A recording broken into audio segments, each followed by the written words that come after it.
story you are about to hear is true. Only the names have been changed to protect the innocent. Fatima Cigarettes, best of all long cigarettes, brings you Dragnet.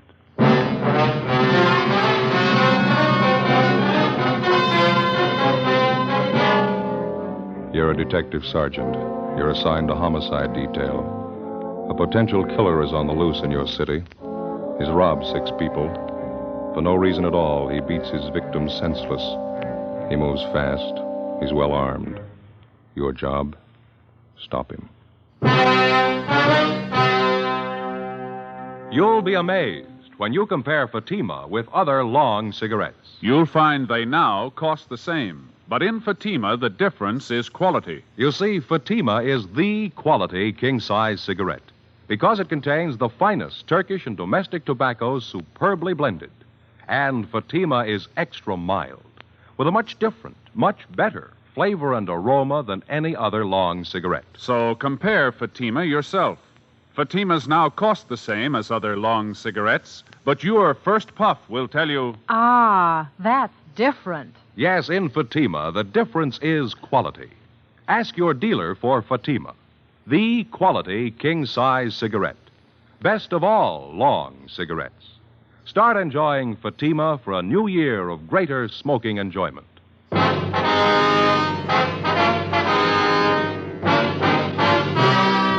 Dragnet, the documented drama of an actual crime. For the next 30 minutes, in cooperation with the Los Angeles Police Department, you will travel step by step on the side of the law through an actual case transcribed from official police files. From beginning to end, from crime to punishment, Dragnet is the story of your police force in action. It was Thursday, March 8th. It was windy in Los Angeles. We were working the night watch out of homicide. My partner's Ben Romero. The boss is Thad Brown, chief of detectives. My name's Friday. I was on the way back from the record bureau. It was 11:45 p.m. when I got to room 42. Homicide. Joe? Hi, Bill. Romero called about 5 minutes ago. He's on his way in from Georgia Street. Oh, thank you. The captain still around? He's gone for the night. You can catch him at home if you want to. Trouble? The rattlesnake bandit. Got 2 more couples tonight. Right. Bad? About the same as the last 3 jobs he pulled. Pretty vicious. Gave the victims a bad going over. Who are they?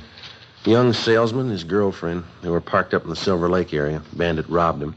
When he didn't find enough money in the young fellow's wallet, he pistol whipped him, messed him up quite a bit. Why'd he do that? Oh, there's no reason for it. The young girl in the car had an engagement ring on. She offered to hand it over. The bandit pulled her out of the car, punched her in the face, hit her quite a few times. Guy just seems to be looking for blood, that's all. No leads on him, huh? No, not so far. It looks like I'm out. Have you got any aspirin, Bill? Yeah, I got a fresh bottle this afternoon. Lousy headache. I've had it all night. How about the thief's M.O.? The same, huh? Well, it has been so far. He works the outlying districts, parking areas. Doesn't seem to be any reason at all for these sluggings. The victims all agree on that. No provocation at all. The guy just seems to get a kick out of punching in somebody's face. 2 pills in it? Oh, yeah, that's fine, thank you. Boys in robbery turn up anything? No, neither have we. Bandit operates in hot cars. He's got a few good prints to work with. No make, though. Guy works alone, huh? Well, he did for the first 2 jobs. Last few times he had a bright-looking blonde with him. Good-looking, you know, nice figure. Victims say that she stands by and just seems to egg him on. Seems to get a big thrill out of it, I guess. Hi, Bill. Joe? Hi. How'd you do, man? Doctor didn't think it'd be a good idea to bother him too much tonight. We can talk to him tomorrow. Well, how about the hold-up man's description? Did you get that? Yeah, from the girl. Matches what the other victims gave us. She didn't see the getaway car, though. Didn't have a chance. Well, how about the young fella? Is he still unconscious? Yeah, they're going to move him to the county hospital.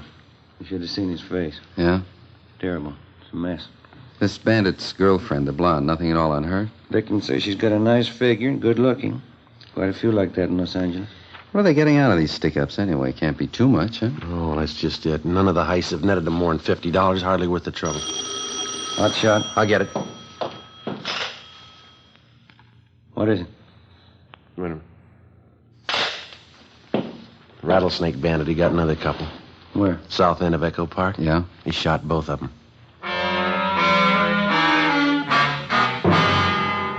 Together with Cummings and McCready from Homicide, Ben and I drove to the scene of the holdup and shooting in the Echo Park area. The victims were identified as Ralph Younger, 34, a high school English teacher. He'd been beaten severely about the face and neck and shot once through the right shoulder. His companion was a Thelma Donovan, 26, a grade school teacher. She'd been shot through the temple just above the eyes. She was still alive, but in a critical condition. We questioned Ralph Younger briefly before he was removed by ambulance to the Georgia Street Receiving Hospital. His description of the holdup man tallied exactly with that of the Rattlesnake Bandit. He also gave us the description and license number of the getaway car. We got out a broadcast and an APB. A routine check of the area failed to turn up any leads. 11 a.m. the next morning, Ralph Younger told us the story from his hospital bed. I was teaching Thelma how to drive, Sergeant. We were going along that side street when the sedan pulled up, forced us over to the curb. And your friend, Miss Donovan, was sitting in the driver's seat then? That's right. I got out on my side and started over to ask this fellow what he was doing, crowding us like that. He rushed up to me and started slugging me in the face with his gun. I went down. Mm-hmm. Well, what did Miss Donovan do? She started hollering for help. The hold-up guy ran over and shoved his gun at her. He had it pointed at her head. And he grabbed Thelma's purse and started looking through it. For money, I guess. Mm-hmm. Say, would you mind moving this pillow over a little bit? Sure, gotcha. Oh, there we are. There, how's that, okay? Oh, under the shoulder, please. All right. Yeah. There you are. That's fine. Thanks. Were you lying on the street while all this was going on, Mr. Younger? No, he yanked me to my feet, made me stand by the car with my hands up. Thelma was crying. The hold-up man looked through her purse, and then he said, "Who are you trying to kid, lady? You got more money than this." Thelma told him the truth. It was all she had, $3. What happened then? He shoved the barrel of the gun against her head, right here by the temple. Then I heard the gun go off. Thelma fell over in the seat. Wasn't any reason for it. No reason at all. He just shot her. Well, what did you do then? Do you remember? I jumped for the man. I wanted to kill him right there. He turned and fired the gun at me. Hit me right here, below the shoulder. Mm-hmm. Then he ran out and got in his car and drove off. There was a blonde girl with him. I got a good look at her. Blonde, pretty, attractive. Mm-hmm. Well, is there anything else about the man's description that you might have forgotten to tell us last night? No, I don't think so. I gave you the license number of his car. Can't you find him that way? It was a stolen car, Mr. Younger. He took it from one of his other victims. It was found out in Wilshire this morning. Abandoned. I only wish I'd got my hands on him.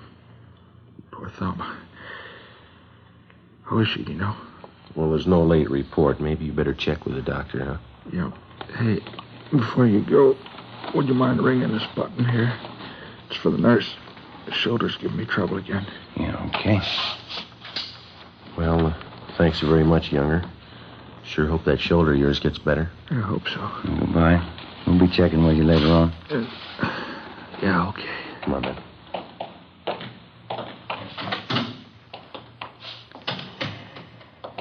Romero? Joe? How'd you do, Bill? Checked with the doctor. Donovan girl's still unconscious. Pretty critical. Mm-hmm. What'd the doc say? She gonna pull through? She might. They can't tell yet. One thing's sure, though. What's that? Bullet did a lot of damage. Yeah. She's totally blind. 4 days before a bullet from the hold-up gun had blinded schoolteacher Thelma Donovan for life, the Rattlesnake Bandit and his blonde girlfriend were unknown to the city of Los Angeles. In the space of little more than 96 hours, they'd robbed and slugged a dozen people from one end of the city to the other. In every case, the attacks were just about as brutal and vicious as they were unprovoked. The amount of money taken from each victim was negligible. The only apparent conclusion was that the bandit and his girlfriend were out for blood.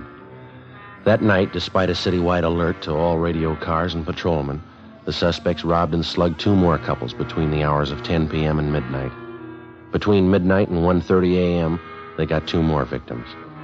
2:30 a.m. Ben and I got back to the city hall, the carpool. 118 Sixton Spring. 118 Sixton Spring. Keep the officer holding your Looks like a place over there, huh? Mm-hmm. Wonder how McCready and Cummings made out. I hope they got more than we have. Yeah. Yeah, this is good right here. Want to get the radio, Joe? Yeah, fine.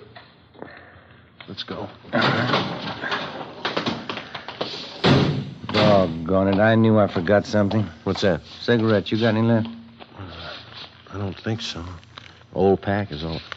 No, there's one left in here. No, it's all right. I can't take your last smoke. Well, go ahead. There's a machine upstairs by the elevator. I'll get some. All right.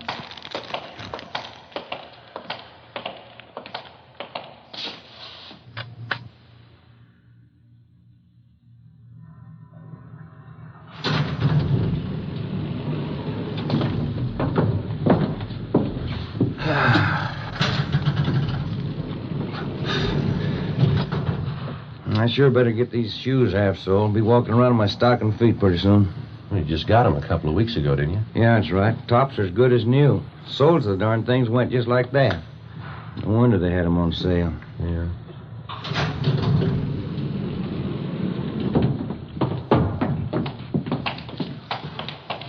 In just a minute, I want to get those smokes. Oh, yeah.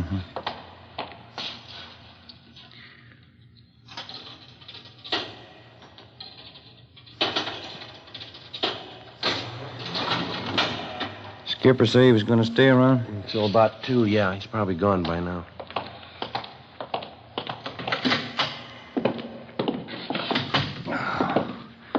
Yeah, it's a long day.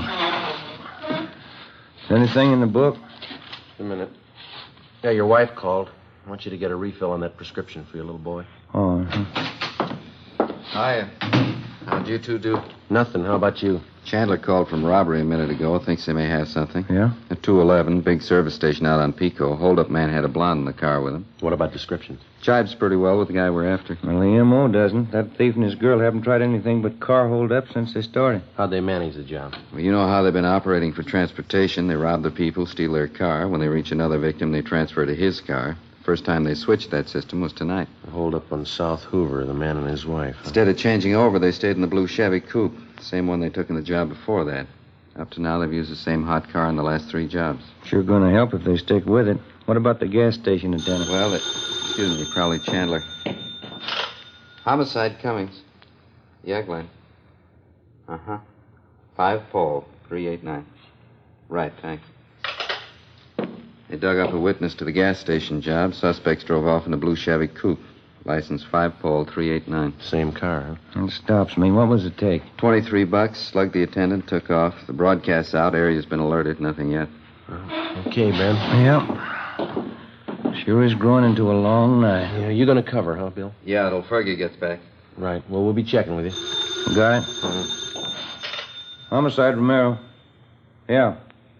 How's that? Yeah, right, thanks.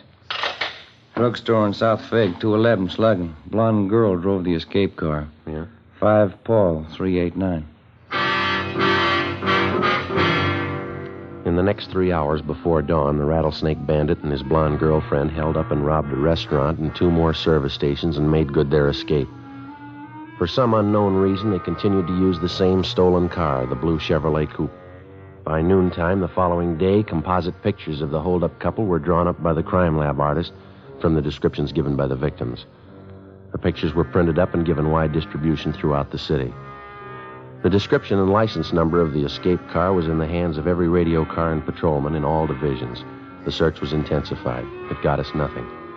The following night and early morning, without even slowing their pace, the suspects added 4 more holdups and sluggings to their credit. One of the victims was Fred Lerner, proprietor of a small lunch counter near 18th and Olive. I've been held up before, officer, 6 times.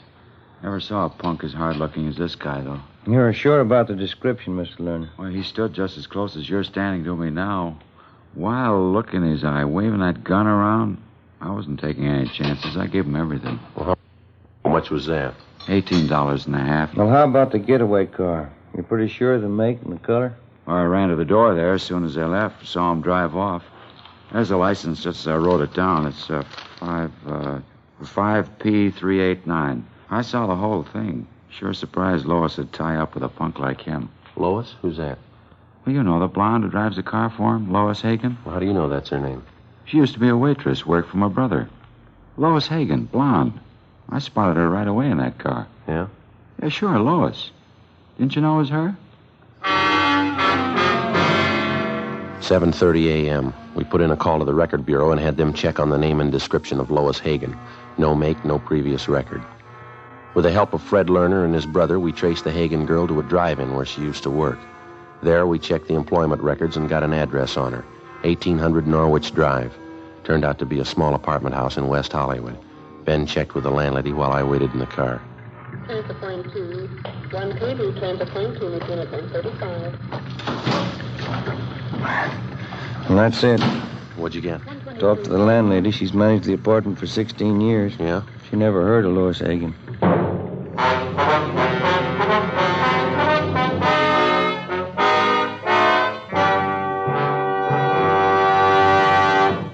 You are listening to Dragnet, authentic stories of your police force in action. And now, here's an authentic report from Fatima Cigarettes. 1949. Fatima more than doubled its smokers coast to coast. 1950. Another record-breaking year, with more long cigarette smokers insisting on Fatima quality than ever before. In 1951, enjoy Fatima quality yourself. Yes, friends, in Fatima, the difference is quality. Quality of tobaccos, the finest Turkish and domestic varieties, extra mild and superbly blended, to give you a much different, much better flavor and aroma. Quality of manufacture. Smooth, plump cigarettes rolled in the finest paper money can buy. Quality, even to the appearance of the bright, clean, golden yellow package, carefully wrapped and sealed to bring you Fatima's rich, fresh, extra mild flavor. Compare Fatima yourself. Fatimas now cost the same as other long cigarettes, but your first puff will tell you... Ah, that's different. Yes, in Fatima, the difference is quality. Start enjoying Fatima for a new year of greater smoking enjoyment. Insist on Fatima, the quality king-size cigarette. Best of all long cigarettes.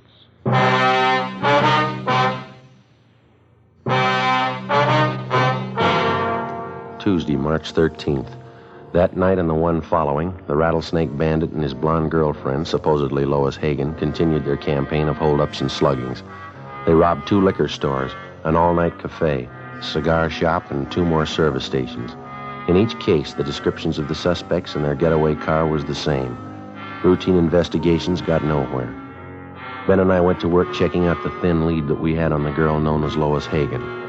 After 3 days of pounding the pavement and asking questions, we found 2 former waitresses at drive-in restaurants who had worked with Lois Hagen. Both of them gave us addresses where they thought the Hagen girl had lived at one time. One of them was a phony. It was a vacant lot. The other panned out. It was a rooming house out in the Boyle Heights district. The manager told us that the Hagen girl lived there 2 years before. She told us that as far as she knew, the girl's mother, a Mrs. Ernestine Hagen, still ran a small French laundry on South Hobart Boulevard. We found Mrs. Hagen working in her shop. She was a small, thin woman with gray hair. Yes, I have a daughter, Lois. What's the matter?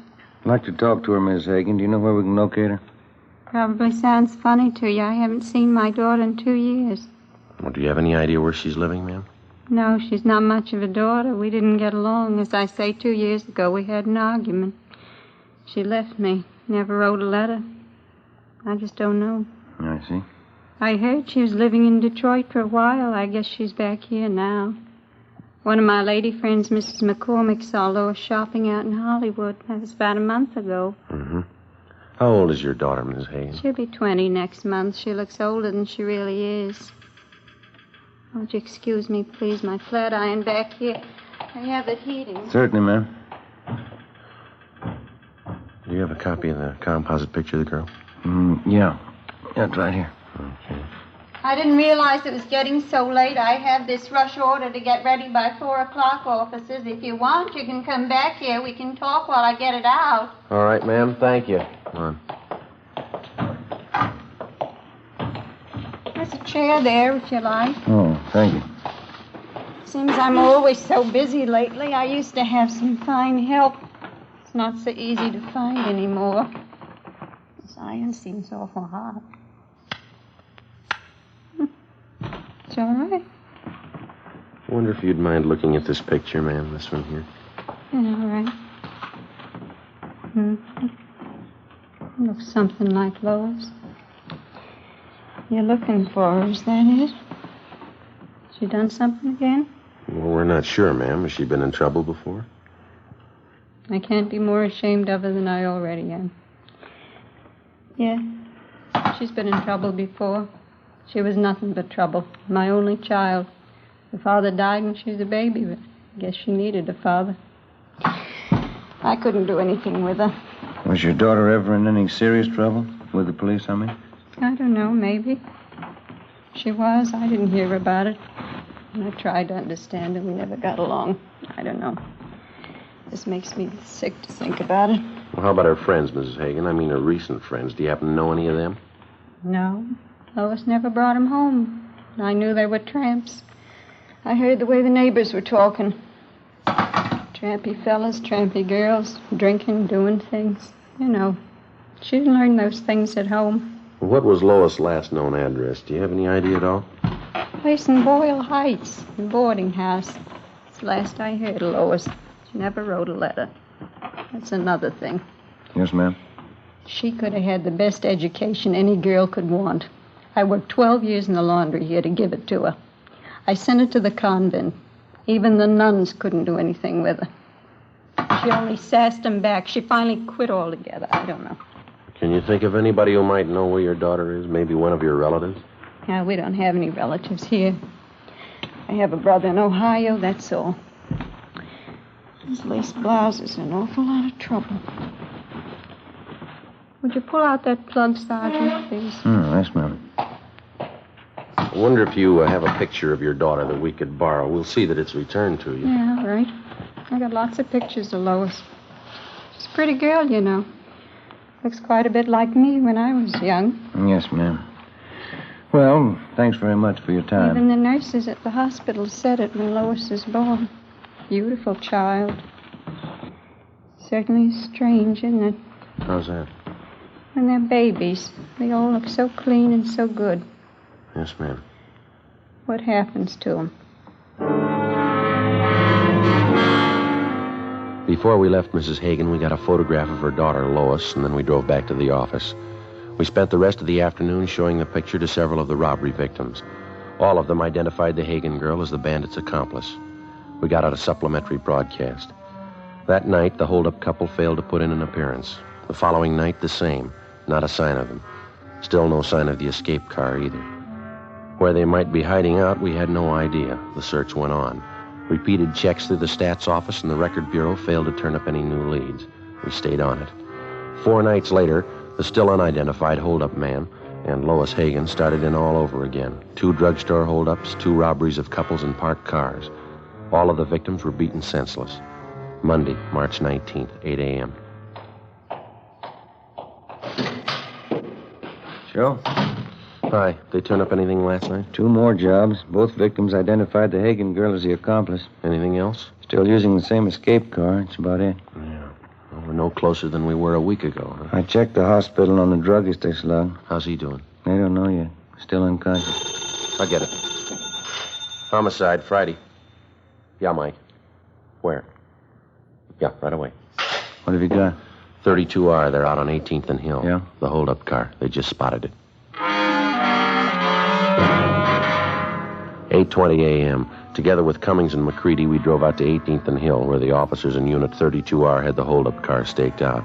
It was parked in the back of a large service station on Hill Street near the corner of 18th. We talked with the manager, and he told us that a blonde girl answering Lois Hagen's description had left the car there earlier that morning just to have the distributor fixed and the battery recharged. She told him that she'd called for the car early that night.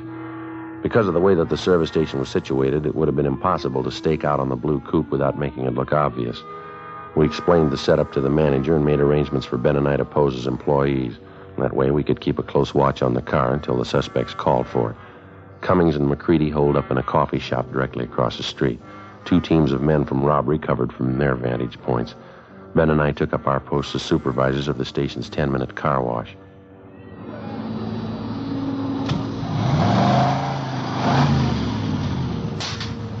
They sure do a great business here, huh? Yeah. You mentioned to the manager about keeping the area clear around that car, didn't you? Yeah, it's all set up. We're not going to have an excuse in the world if we miss those two. Yeah, if they show up. What are we supposed to do now? Pull these tickets off the cars as they move off the wash line? Yeah, that's all. Just slip the tickets in that box over there, see? Mm-hmm. Must have run them a few dollars, huh, installing all this equipment. Seems to be paying off, doesn't it? What time you got now? A few minutes past 4. Want to smoke? No, I just put one out. 1 a.m. Ben spotted a young blonde girl turn the corner onto Hill and start up the street toward the service station. As she came closer, she looked to the right and the left. She paused in front of the station, looked on both sides of the street, and then she turned completely around and walked on past. It's Lois Hagen. She's going right down to the corner. How about it? Yeah, I'll put in with you. How about a tail? We can't just let her walk away from us. No, just a minute. Take a look. She's turning around. Coming back this way. She's coming in. Yeah, we better get back to our car. Looks like it. Come on. Right.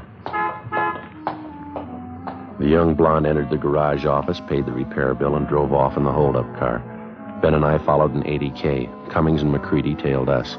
The blue coupe moved 2 blocks down Hill Street and then turned into an apartment garage. We parked on the street, went in and got the manager out of bed. We showed him Lois Hagen's picture. He told us that she was registered alone in apartment 16. He failed to recognize the description of the hold-up man. McCready and 3 men from robbery covered the front and back exits. Cummings, Ben, and I climbed the stairs to the 3rd floor.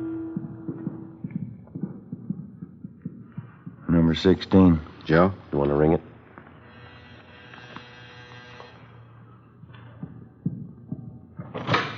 Yeah? Sorry, ma'am. Bedroom, Bill. Right. I'll take the kitchen. Wait a minute. What is this? Police officers. You Lois Hagen? You get out of here. Let me alone. Bedroom's empty. Nothing back here. All right, where is he? Come on, let's have it. Frank, get out! Cops, Frank, get out! Upstairs, you. Watch her, Bill. I got her. Come on, Ben. Yep. Upstairs, Joe. Watching? Yeah, hold it. Frank, get out! The cops! Come on down, coppers. Give me room. Give it up, mister. You haven't got a chance. Give me room. I'm coming down. We got the building covered, mister. Give it up. Look out, Joe.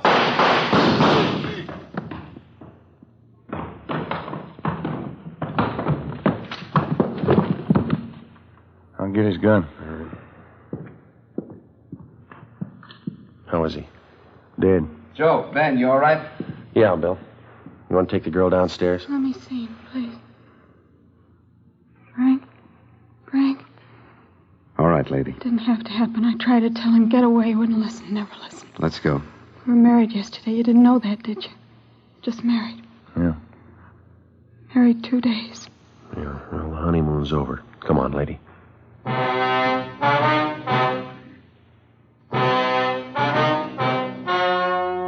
story you have just heard was true. Only the names were changed to protect the innocent. On August 5th, trial was held in Superior Court, Department 87, City and County of Los Angeles, State of California. In a moment, the results of that trial. Now, here's our star, Jack Webb. Thank you. Here's an invitation we just received from New York's famous Stork Club. Host Sherman Billingsley asked us to pass it on to you Dragnet listeners who have television sets. It reads, Fatima, best of all long cigarettes, cordially invites you to see the Stork Club on television beginning this week. Well, Dragnet welcomes the Stork Club to the Fatima family. It's a fine television show. You know the Stork Club recommends only the best, and as Sherman Billingsley says, in long cigarettes, that means extra mild Fatima. You can judge that yourself, just as I have, by comparing Fatima with other long cigarettes. Buy a pack of Fatimas. You'll find they now cost the same, but in Fatima, the difference is quality.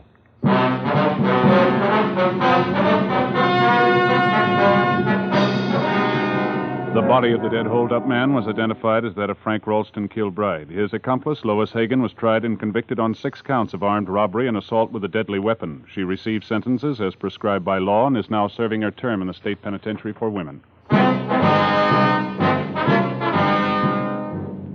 You have just heard Dragnet, a series of authentic cases from official files. Technical advice for Dragnet comes from the Office of Chief of Police W.H. Parker.